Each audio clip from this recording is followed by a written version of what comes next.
céu já estava tingido de um laranja profundo quando os 4 amigos finalmente chegaram ao Lago Vermelho, um local isolado que quase ninguém na cidade mencionava. Lucas sempre foi o mais empolgado com aventuras e garantia que aquela seria a melhor experiência de acampamento de todos os tempos. Ele havia descoberto o lago em um mapa antigo encontrado na escola, e a ideia de explorar um lugar esquecido pela maioria encheu todos de entusiasmo, exceto Mariana, que desde o caminho reclamava da sensação incômoda que tinha na nuca, como se fossem observados. Ao descerem do carro, o cheiro de mata molhada se misturava com um leve odor de algo que eles não conseguiam identificar. O lago era escuro, quase negro, refletindo apenas sombras. Não havia pássaros, nem insetos, nem qualquer ruído comum que se esperaria em uma floresta. O silêncio era tão absoluto que até o som da respiração parecia fora de lugar. Gabriel, o mais brincalhão do grupo, tentou quebrar o clima dizendo que aquele silêncio era perfeito para descansar longe da cidade. Clara riu, mas Mariana manteve o olhar fixo na superfície parada do lago, sentindo um arrepio subir pela espinha. Eles montaram as barracas próximo a um círculo de árvores retorcidas. Os troncos tinham marcas estranhas, como arranhões profundos feitos por algo com garras longas. Lucas achou curioso e tirou fotos, imaginando já postar tudo em suas redes sociais depois. Clara sugeriu que talvez fossem marcas de animais, mas Gabriel logo percebeu que os arranhões estavam altos demais no tronco para serem causados por qualquer animal comum dali. Quando o sol desapareceu por completo, o lago assumiu um aspecto ainda mais sinistro. A superfície era tão escura que parecia um imenso buraco sem fundo. Eles acenderam uma fogueira para afastar o frio e iluminar ao redor. A luz tremeluzente revelava sombras que se moviam de maneira estranhamente lenta entre as árvores, como se o vento empurrasse coisas invisíveis. Durante o jantar improvisado, Lucas contou uma lenda que encontrou junto ao mapa. Segundo ele, o Lago Vermelho recebeu esse nome muito antes de qualquer registro oficial. Moradores antigos acreditavam que o lago era amaldiçoado desde que uma antiga aldeia desapareceu misteriosamente. Diziam que, em certas noites, era possível ouvir vozes chamando do meio da água. Ninguém que se aproximou demais durante a madrugada voltou para contar o que viu. Mariana pediu para que Lucas parasse com aquilo, pois já estava nervosa demais. Ele riu, dizendo que era apenas história. Mas antes que alguém pudesse continuar a conversa, algo fez estalar um galho na mata. Todos se calaram. O som foi seco, alto, próximo. Clara olhou para Gabriel, que deu de ombros tentando parecer tranquilo, mas seus olhos já demonstravam preocupação.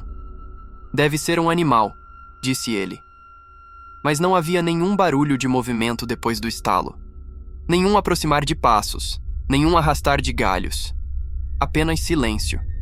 Lucas pegou uma lanterna e mirou na direção da floresta. A luz dançou entre os troncos tortuosos, mas nada apareceu. Ainda assim, o estalo ecoava na mente deles. Para tentar esquecer o susto, resolveram fazer uma roda de histórias engraçadas. O riso voltou tímido aos poucos, até que Mariana congelou no meio de uma frase e ergueu a mão pedindo silêncio. Os outros imediatamente pararam. Ela havia ouvido algo vindo do lago. Um sussurro muito fraco, quase imperceptível, como se alguém chamasse seu nome. "Vocês ouviram isso?" perguntou ela com a voz trêmula. "Ouvir o quê?" respondeu Clara. Antes que Mariana explicasse, o som voltou, desta vez mais nítido. Não era o nome de ninguém. Era apenas um lamento prolongado vindo de dentro da água, triste e distante, como se ecoasse debaixo da superfície. A fogueira estalou mais forte, como se reagisse ao som. Gabriel se levantou para observar melhor a margem, mas Lucas o segurou pelo braço. "Nem pensar. Não vamos até o lago agora." Gabriel hesitou, mas concordou. A noite avançou e o frio ficou mais intenso. Eles decidiram entrar nas barracas para dormir. Mas o silêncio absoluto tornava qualquer cochilo impossível. Clara ouviu algo semelhante a passos circulando ao redor das barracas. Movimentos lentos, arrastados, como se alguém deslizasse pelo solo com muito peso nos pés. Mariana apertou os olhos tentando ignorar, mas quando finalmente conseguiu cair em um sono leve, um som a despertou com brutalidade. Alguém arranhando o tecido da barraca de cima a baixo, lentamente. As unhas raspavam como metal. Ela ficou imóvel, presa pelo terror. O arranhar continuou e depois cessou. Apenas isso. Silêncio onde deveria haver fuga, ataque, respiração. Silêncio impossível. Ela arriscou chamar por Clara, e sua amiga respondeu, dizendo que também estava ouvindo algo do lado de fora. Minutos se passaram até que tudo pareceu calmo novamente. Mas justo quando pensaram que poderiam descansar, um grito ecoou pelo acampamento. Era Gabriel. O grito não era de susto, era de dor. Todos saíram correndo das barracas. A fogueira havia se apagado quase completamente, como se algo tivesse soprado com força. Gabriel estava ajoelhado perto da margem do lago, com as mãos no rosto, tremendo. Quando Clara o alcançou, Gabriel levantou o olhar. Em suas roupas havia marcas escuras como lama. Mas seus olhos estavam vermelhos. Muito mais do que qualquer irritação normal. Vermelhos como sangue recém-derramado. Ele apontou para a água, mas não conseguiu falar. Apenas balançava a cabeça, murmurando palavras desconexas. Lucas iluminou com a lanterna a superfície do lago. Por um instante, todos viram algo submergir rapidamente. Não era peixe, nem pessoa. Era algo grande demais, comprido demais, movendo-se de forma irregular, como se arrastasse várias partes do corpo ao mesmo tempo. Clara puxou Gabriel para longe da margem, mas ele começou a arranhar a própria pele, repetindo que precisava voltar para o lago, que havia alguém lá dentro chamando por ele. Mariana se afastou apavorada. Ela sabia que aquela noite não terminaria bem, sabia que algo no Lago Vermelho estava desperto e estava faminto. Quando tentaram acalmar Gabriel, ele soltou um grito tão alto que fez as árvores vibrarem. Seus olhos vermelhos encararam Lucas como se ele já não reconhecesse nenhum dos amigos. E então, como se uma força externa tomasse seu corpo, Gabriel virou a cabeça para o lago e começou a caminhar novamente. Mas daquela vez, algo o observava da água. Algo que emergia devagar, algo que não deveria existir. A bruma subiu do lago como se tivesse vida própria. Era espessa, quase sólida, e avançava em direção ao acampamento enquanto Gabriel continuava a caminhar na direção da água, completamente hipnotizado. Lucas correu até ele e o segurou pelos ombros, mas Gabriel parecia ter uma força que não era humana. Empurrou Lucas com tanta brutalidade que ele caiu no chão, surpreso. Clara correu para ajudar, enquanto Mariana gritava para Gabriel acordar, sair daquele transe, mas ele não respondia. A água começava a ondular em círculos, embora nada a tocasse. Aos poucos, uma silhueta surgiu entre as ondas. Era esguia, comprida demais, curva demais. Não parecia caminhar. Parecia deslizar, como se estivesse suspensa alguns centímetros acima da superfície. Sua forma era quase humana, mas distorcida, com membros longos demais, finos demais. A cabeça inclinava-se para os lados como se estivesse quebrada. A névoa envolvendo o ser se misturava com a escuridão, tornando impossível distinguir seu rosto. Mas todos viram quando 2 pontos vermelhos abriram-se no que deveria ser sua face. Olhos profundos e brilhantes, observando-os com fome. O ar ficou tão pesado que parecia impossível respirar. Mariana agarrou Clara e sussurrou que precisavam correr.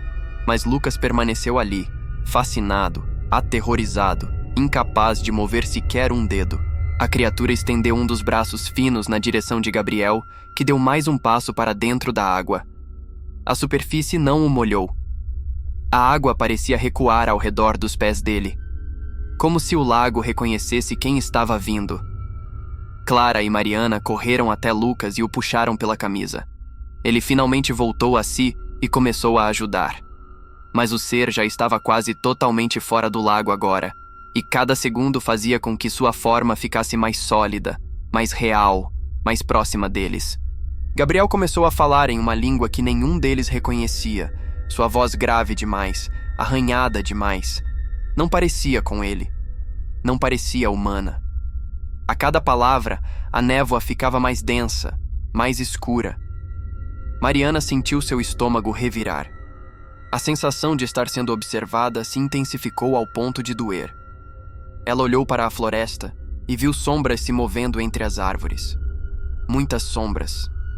todas se aproximando lentamente, como se estivessem sendo chamadas pela mesma força que controlava Gabriel. Clara gritou para que todos corressem para o carro. Lucas começou a arrastar Gabriel à força, mas o amigo se debatia como se possuísse um ódio profundo por ser tocado. Seus olhos vermelhos encaravam Lucas com uma violência silenciosa. A criatura finalmente pisou na margem. Seu corpo tinha marcas profundas, como se estivesse preso sob correntes por séculos. Sua pele era acinzentada, quase translúcida, e suas mãos terminavam em dedos longos demais, afiados como lâminas. Ao sair completamente da água, a criatura inclinou a cabeça para Gabriel, como se aguardasse algo. Gabriel caiu de joelhos, respirando rapidamente, como se estivesse prestes a se submeter. Lucas não pensou duas vezes. Com um impulso desesperado, o puxou pelo braço e começou a correr em direção ao carro. Clara e Mariana o seguiram, mas a bruma já estava engolindo tudo. Os passos das sombras na floresta ecoavam como centenas de pés arrastando-se pelo chão. Quando chegaram ao carro, Lucas jogou Gabriel no banco traseiro e tentou ligar o motor, mas ele não dava sinal de vida. Era como se o veículo estivesse morto. Clara chorava, dizendo que aquilo não era possível. Mariana olhava pela janela e seu rosto ficou completamente pálido. A criatura estava parada do lado de fora, imóvel, encarando-os. Os olhos vermelhos brilhavam no meio da névoa. A porta traseira começou a abrir sozinha. Gabriel, agora com o olhar totalmente vazio, começou a sair do carro. Lucas tentou segurá-lo, mas o amigo virou o rosto para ele e abriu um sorriso largo, dolorosamente largo, como se sua mandíbula estivesse sendo puxada por mãos invisíveis. Da garganta de Gabriel saiu um som gutural, profundo, um chamado que fez o lago inteiro estremecer. As sombras na mata aceleraram, surgindo entre as árvores, figuras distorcidas, semelhantes a pessoas, mas com membros desarticulados, pele pálida e olhos sem vida. Caminhavam como se seus ossos estivessem quebrados, se arrastando na direção do carro.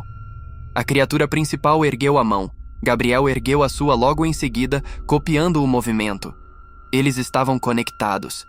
Mariana gritou para Lucas tentar de novo.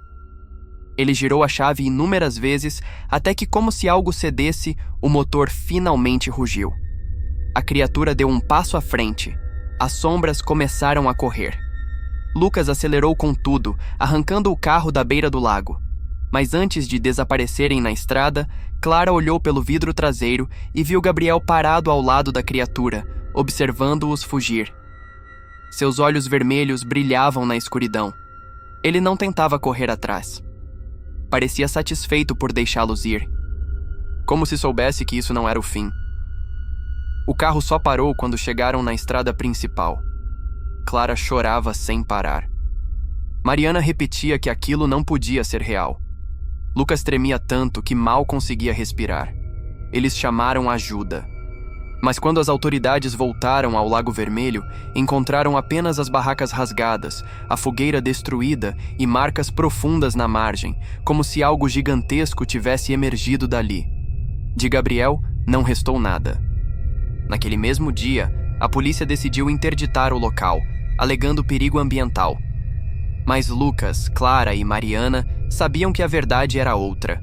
Havia algo no fundo daquele lago que nunca deveria ter sido perturbado.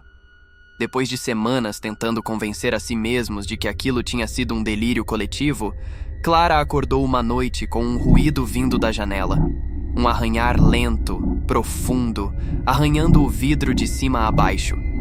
Quando criou coragem para olhar, viu apenas 2 pontos vermelhos brilhando na escuridão. E uma voz, suave, quase sussurrada, chamando seu nome do lado de fora.